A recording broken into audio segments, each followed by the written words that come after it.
បងប្អូនអរគ្នាហ៊ុនសែននិយាយថាការដែលថៃលុប MOU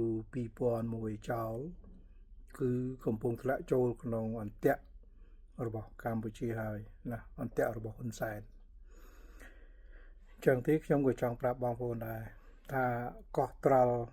រាល់ថ្ងៃហ្នឹងក៏យួនវាធ្លាក់ក្នុងអន្ទាក់ខ្មែរដែរដោយសារអីមុននឹងយួនយកជាស្ថាពរនៅឆ្នាំ2005ពីមុនមកគឺកោះត្រល់ហ្នឹងជារបស់ខ្មែរយួនអត់ដែរហ៊ានទេហើយយួនវាធ្លាក់ចូលក្នុងអន្ទាក់ខ្មែរដោយសារហ៊ុនសែនហ្នឹងព្រមចុះហត្ថលេខាទៅលើតំបន់ទឹកប្រវត្តិសាស្ត្រដែនសមុទ្ររវាងកម្ពុជាវៀតណាមដែលដាក់កោះត្រល់ហើយនឹងផ្ទៃសមុទ្រខ្មែររួមគ្នាជាមួយនឹងយួនហើយជាលទ្ធផលបងប្អូនឃើញច្បាស់ណាស់ហ្នឹងហើយឃើញឯកោះត្រល់នៅខាងណាបងប្អូនឃើញច្បាស់ណាហ្នឹងហើយ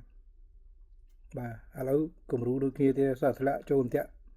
ហ៊ុនសែនទៀតហើយបងប្អូនចាំមើលទៅបងប្អូនណាលទ្ធផលមិនដឹងជាយ៉ាងណាទេ